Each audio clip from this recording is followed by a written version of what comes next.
Welcome, everybody, from New Hampshire and Rochester, New York, Augusta, Kentucky. I did not know Kentucky had an Augusta. I thought we were the ones who had an Augusta, and Georgia, too, I guess.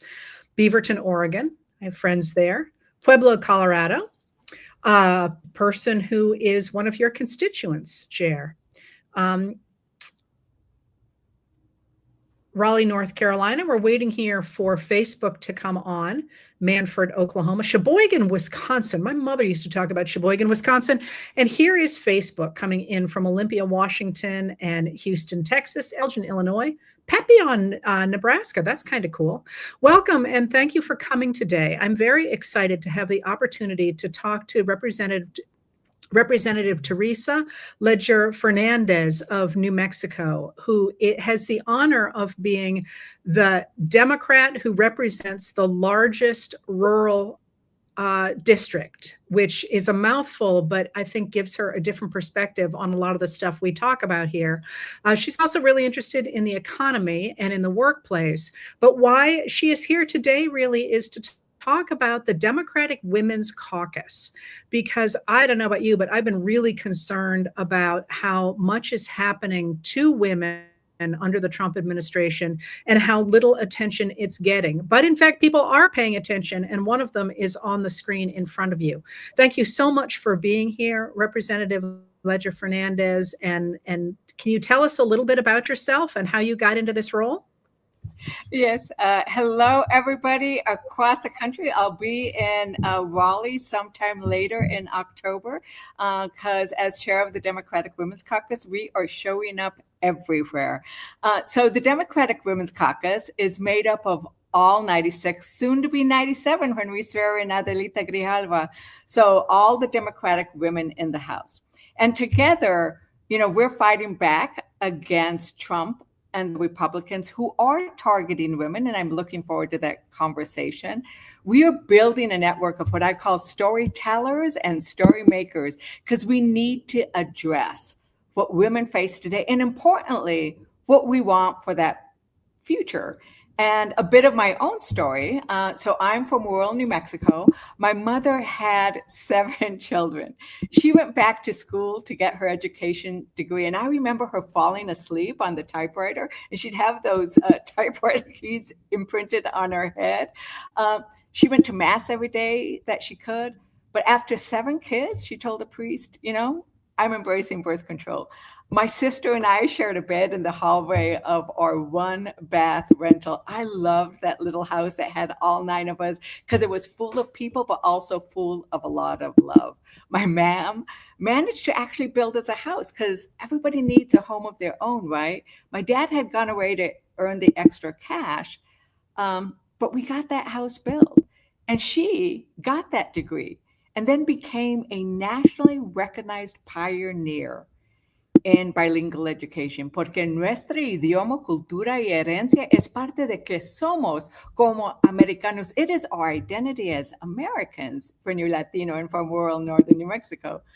But my mom's belief, that education and hard work was how you got ahead and how your family got ahead and the next generation got ahead. Let's face it, that is not working well.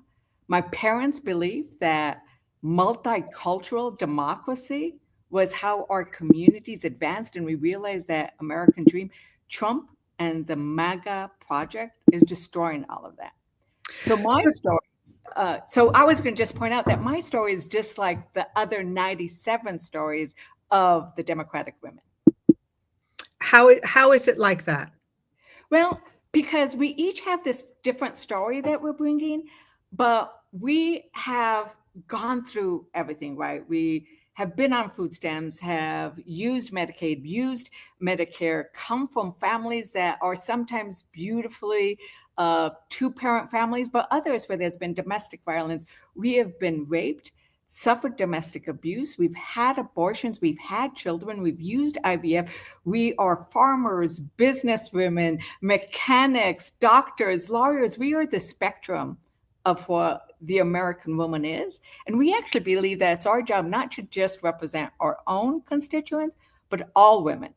And so we get together and we fight for legislation. We bring amendments. We come on programs like this. We show up in red districts. We do everything that we need to fight back against what Trump is doing.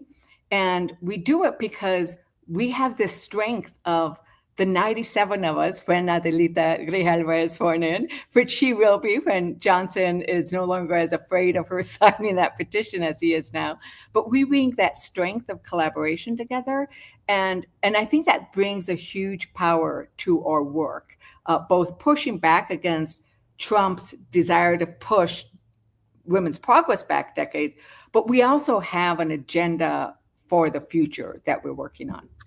Well, so you said a couple of really interesting things there. And one, of course, is multicultural democracy, which I hope we'll pick up again. But you also said something that is often not put in the same context as SNAP benefits or Medicaid or some of the programs that the United States has for helping people. And that is the idea of working hard to succeed.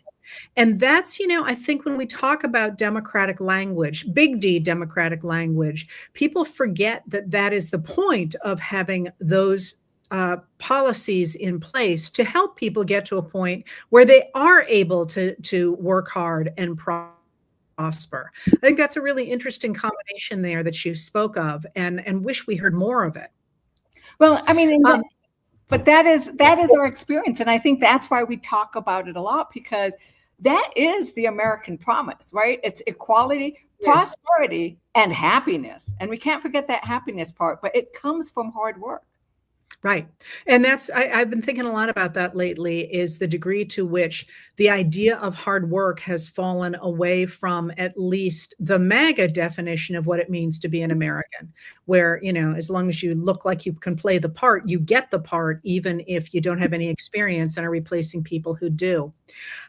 Let's talk a little bit about this moment for women, because I'd actually like to hear about how the Democratic Women's Caucus began, but then this does feel like it is a particularly fraught moment for women's rights in the United States, not just the overturning of Roe v. Wade in 2022, but also the things that have happened since Donald Trump took office in January of 2017. Can you walk us through how the caucus began? And of course, now it's the biggest it's ever been, and why this particular moment feels as if it is so dangerous for American women. So the caucus began because, we actually elected the first woman to Congress before we even had the right to vote, right? But we really didn't get the kind of critical mass we needed, not even in 1990. But then we started seeing, Emily's List, other different advocacy organizations said we need more women in Congress. And we did. And I always, one of the things, if you indulge me, I love quoting John Adams when he was creating and thinking about what to do with the House of Representatives. He said that it should be a miniature, an exact portrait of the people at large. Now, the reality is women were not in the 1776 picture back then, right? We didn't get this critical mass that we have now, but we really fought hard until now. We do have that 97 women strong. That's 44% of the Democratic caucus. That means that our voices are now heard in the Democratic caucus, in every committee. We are in leadership. We hold top positions in committees. In contrast to Republicans, who actually lost women. We added 19 women. They actually lost some women on the Republican side. But Democrats, I think, women are now running. They're giving money. They're getting elected. And they are the grassroots organizers. They are the ones who are voting in higher numbers than men. And so it is a moment where I think there is a realization of the power of women. But you look at what Trump and the MAGA project is, it's intended to push us back. It's intended to say you lose reproductive health, but not just reproductive health care, all kinds of women health care. You lose the ability to serve in the military. It was so insulting what he did to have a Fox News commentator talk about that we're not going to let women in anymore during combat, when there has never been a gender physical requirement. It has been a physical requirement that women meet. But all over the place, from the economic attacks on women to the health attacks on our healthcare, to their comments about that we should just stay home and take abuse when it's given to us. I mean, I feel, and I think my colleagues feel, there is a target on the back of women's progress by Trump and the MAGA project right now. And that's why it's so important that we work so hard. So that's a reference to a comment that J.D. Vance made during the 2024 campaign, in which he suggested that it was better for children, for people to stay in abusive relationships than it was for them to get out of them, which raised a lot of fury in a lot of places and is actually not borne out by any evidence either. But let me ask you this. I don't think you can miss the attacks on women's equality under this administration. Do you think, and I'm just playing here, because I think about this a lot, that it's because of exactly what you say, that women do organize, they do vote, and they do support a system like you were talking about, a government that works to make sure people have access to education and to safety and to clean streets and to all the things that that the MAGAs are trying to get rid of. Do you think they've sort of conflated women's equality with the kind of government they're trying to get rid of, so that by attacking women, you can attack that government? I do. I think women represent a double threat to, the backwards project that is 2025. Right? It is not just that they have an image for us that isn't consistent where women are at now in 2020, but that we also, in our voting record, could undermine them. And think about this. They passed a bill out of the House of Representatives that would have made it harder for women to vote, to register and vote, if you happen to have changed your name. So their attack on voting rights doesn't just go to minorities or poor people or Native Americans or people who live in rural areas. It actually goes to the women. I mean, they want to restrict our ability to vote. They want to restrict our ability to succeed. And when they, I always say, when they attack DEI, look at what it is. It's diversity, equity, and inclusion. Like, who can be against equity? And I say that we've probably seen it with discrimination, corruption, and inequality, right? Because they are taking and attacking what women represent in terms of this forward march, that is the America's dream, that's the America's progress. They're both attacking women and our place in it, and they are undermining our ability to actually participate in democracy in a way so that we can shape that vision of prosperity, equality, and happiness. It is a very funny thing to watch this administration trying to claw back a certain kind of sort of 1950s, 1960s manufacturing to the United States, when manufacturing is gone because of automation. And one of the reasons that women are succeeding in the economy in ways that men aren't is because they got the skills they needed to succeed in a service-based economy. And the tide is never going to turn back. I just think it's fascinating that you watch Trump especially, but the people in his administration trying to say, we're going to bring back, the 1960s and the 1970s, as Trump did over the weekend with that video he shared. It ain't coming back. And that means that we need to figure out a way to move forward that includes all of us, especially women, I think, as they're being attacked here. Not only is that kind of manufacturing come back, it doesn't make sense to bring it back, right? Think about the progress that we have made over time from the shirtwaist factory, where women toiled in abject conditions, right? Women were part of the labor movement to say we should not have child labor. We should not have these kinds of conditions.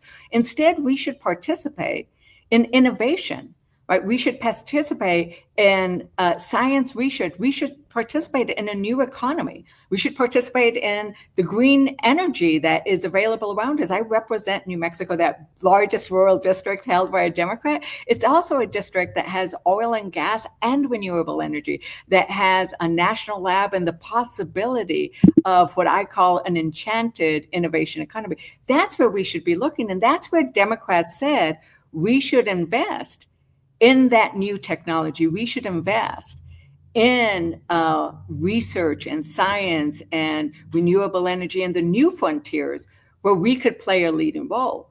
What's very scary is how Trump is actually taking us back in that as well. He is disinvesting and defunding research and science, which is how America has grown in the past. But we've always been at the forefront. He is actually pushing us back in that area as well, which I think is very problematic for our standing in the world, but also our ability of women who have actually taken advantage. And we are now showing up in medical degrees. We are trying to catch up in the tech and the STEM as well. And Trump is actually attacking the programs that help women catch up in the STEM trades as well, trades and innovation as well. I love this stuff. I feel like we don't talk enough about this. Is actually the subject of my new book, because I feel like we need so much more attention paid to this. But tell me, what is, how does the Democratic Women's Caucus fit into this? What are you all up to try and push back against what the administration is doing and to move forward? So look at some of the things that have recently happened. That bad billionaires bill, as we started calling it, the big ugly bill. That had such a target on women, right? Because 40% of the births in this country are funded by Medicaid.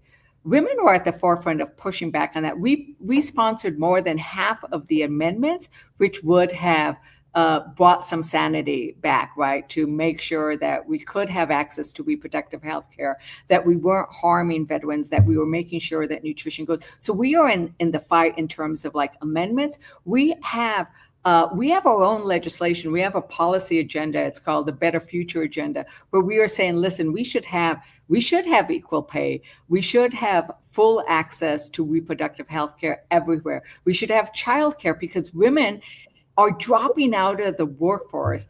At about 330,000 women dropped out of the workforce. Well, the Democratic Women's Caucus called attention to this. We made sure that the public hears about this, so that maybe we can start addressing that problem. So we identify issues, we write letters, we take positions, we hold hearings. We work with grassroots organizers from, Moms Rising to Red, Wine and Blue. So we get involved both in crafting legislation and crafting the pushback to the Trumpian legislation, in grassroots activity, and showing up on programs like this, right? Because the world needs to know what's happening.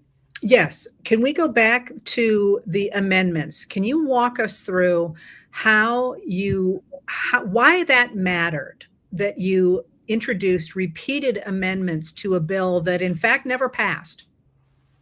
The bill passed and became a law, but the amendments did not become part of it.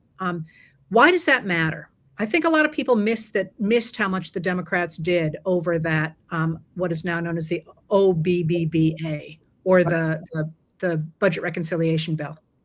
So I sit on the Rules Committee. I'm one of 4 Democrats that sits on something called the Rules Committee. And there are 9 Republicans. Now, 9-4, we're never going to win the vote. But what our job is to win the debate.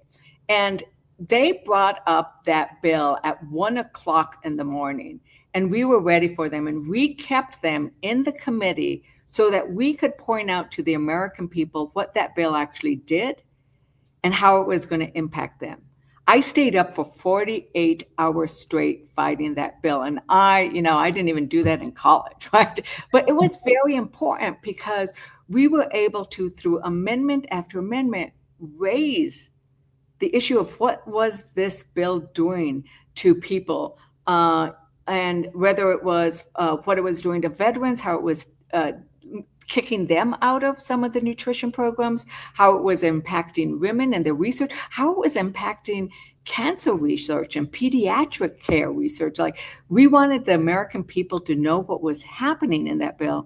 And by keeping us at the table for all of, for 2 nights overnight, I think that people did start hearing about it. And so then you started seeing what was the public reaction to the bill, and it is negative. I mean, it is a political liability for them, so much so that Trump wants to rename it. But, right? But the only way you get that is if the public hears what it's about. And you saw coverage, you saw a lot of coverage on that bill, not just from C-SPAN. When people tell me, I watched you on Rules, like, what are you doing watching Rules? But Rules is where it's happening, because it is where the Democrats are putting forth our vision of what should be in legislation and why it's bad. And that's why we did that, so that people could know what is the alternative vision of what Democrats are proposing. And what will happen if that bill is 15 million. We brought out in the Rules Committee the fact that not only is this a cut to Medicaid and to nutrition programs, it is a cut to Medicare, which is supposed to be protected. Almost $500 billion cut to Medicare. That came out in the Rules Committee. So in addition to delaying so that people could hear things, you also delayed so the big votes took place during daylight, when people were paying attention, instead of in the middle of the night. And that was heroic. I have to say, you all looked pretty spent by the time you got to that. But can you explain to people, and then I want to get back to the Democratic Women's Caucus, can you explain to people how there are cuts in Medicare? Because what that bill did was it cut Medicaid, and they insisted it was only waste, fraud, and abuse, although the Nonpartisan Congressional Budget Office says that is in fact not the case at all. And so does KFF, which is an organization that takes a look at medical spending and polls on medical issues.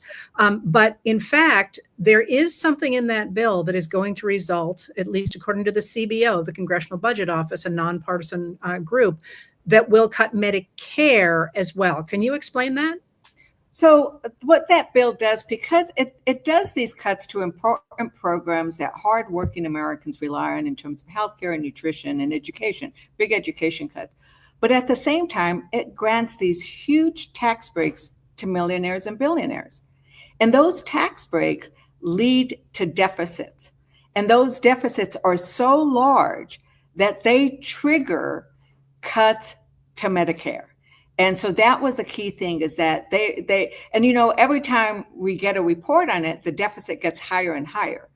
And another little point, deficits always grow under Republican presidents, and they actually come down during Democrat presidencies, right? So this is one where they say we're doing this because we need to have our fiscal house in order, but their actions increase the deficit, and it increased it so much that it triggers a cut to Medicare. And they are not fixing that. They could fix that by rolling back those tax credits, because you cannot cut. There is not enough fat. They are cutting muscle.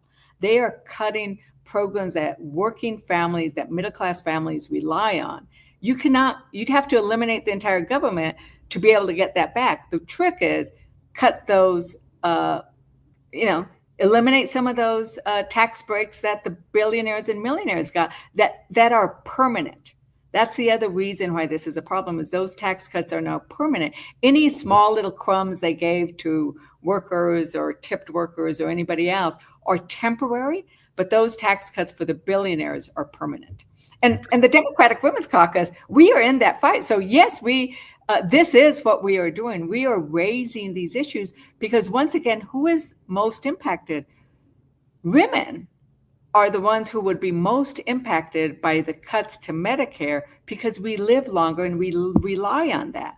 Women are impacted by the cuts to Medicaid because not only are we the ones who are in nursing homes, but if our grandparents get kicked out of the nursing home because they lose their Medicaid, because even though you might have Medicare, you're relying on Medicaid for the nursing home, it's the women who take over the care responsibilities, and we are already crushed. Young women who are in their 20s and 30s, they don't see a way out for themselves. That hard work that my mom worked on, it's not available to them anymore because they are caring for their elderly, they're caring for their children, they don't have elder care, we don't have child care, and then we can get into the immigration stuff. But all of these are women's issues because it falls hardest on women. So I want to ask you a couple of things before you go. One is about the storytellers you talked about, and the other is how people who care about the issues you're raising can get involved and what they should do. So let's start with the storytellers. What was that all about? So I think that we failed in the last election to make sure that we told the stories of what Trump was proposing, because he's carrying forward the 2025 proposal, right? And we failed to tell enough of the stories of what that really meant and to tell the stories of what we were doing. And so that's why I call it guerrilla storytelling. We are both capturing all the stories from across the country to tell the stories of like what's going to happen with Jen in my district, where her ACA premiums will go from $607 to $2,600 if we don't win this battle, right? And that those are stories, because we see these numbers, 15 million people get cut off, 8,000 people will die if we don't get this ACA problem fixed. But one of those 8,000 people is somebody in my district who lost the health care, died because they couldn't get the inhaler, a $10 inhaler, died gasping for their breath. And so these stories that tug at, I think, our heartstrings, but also illustrate what happens with these policies, I think are important to be told. So that's the guerrilla storytelling piece. So that's part of what we're doing. But the other thing, who are those storytellers? Is that something that ordinary people should be putting on videos on social media, or is this something that the lawmakers are doing? Who are the storytellers, and who is the audience? Everybody who is listening right now are potential storytellers. Like, because these stories, you live these stories the same way, I could tell the story of being a breast cancer survivor, of almost dying during pregnancy, of being raped, all those things.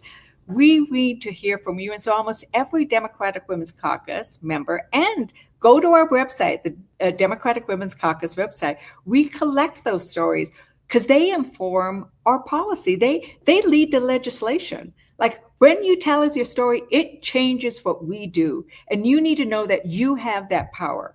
But when you listen to the stories, you then maybe raise it with somebody else. What I say that people can do is we need to actually live the First Amendment. And this came from Deborah Ross, one of our DWC executive committee members. Like, sometimes we all feel frustrated, but we know, and you'd write about this all the time, that women have been part of every movement for American progress, from the Revolutionary War, Civil War, Dolores Huerta, the labor union, Si Se Puede. Like, women have always been involved. And I think women are going to save our democracy. We have the need for affordability, but we also, I think, believe in this American promise. So we need to get out and live the Constitution, live the First Amendment. We have pray in the morning if you want to, but then freedom of press, freedom of speech. Now press, everybody has a little bit of press. Like, your program is listened to by more than many TV programs, right? And read by more than many newspapers. This is the freedom of the press. And we have the ability to repost it and to share it, and then to add our own commentary. We are all little mini presses right now. We all have a little bit of freedom of the press, and we need to exercise it because it is public outrage, and it is public. The public still has the power. Like, we have had wins in the Democratic caucus where we have raised issues about cuts to women's research where they have had to back off. Listen, Susan Collins didn't vote for the big bad bill that they want to change now, right, the name, but she voted for this budget. She voted against healthcare now. But people need to contact her. You have the freedom to address First Amendment. You can address your government, show up in peaceful ways, in protest. And I need to tell you, when I show up to every rally I can. I go out to those Republican town halls and districts, and there is joy in that belonging together that we have when we show up together. And I think that that's what we do, is we live the Constitution. and we show up and we act up in good ways. You said something really important there that I want to amplify, and that is that women will save this moment and save American democracy in this moment. And I actually think that's true, because what women are advocating in this moment is truly American history. It is an American world that is good for everybody, not just for women, not just for men, not just for anybody out there, but that is a government that treats everybody as if they are of value, which is the exact opposite of what we are seeing and being handed down from the MAGA Republicans at this point. And I think women articulate that more fully than many male politicians do. So the idea of us speaking up and defending our democracy because we really represent our democracy in a very fundamental way, I think is key to this moment. And I'm so thrilled that the Democratic Women's Caucus is out there trying to get people involved and get them articulating what they'd like to see for the future.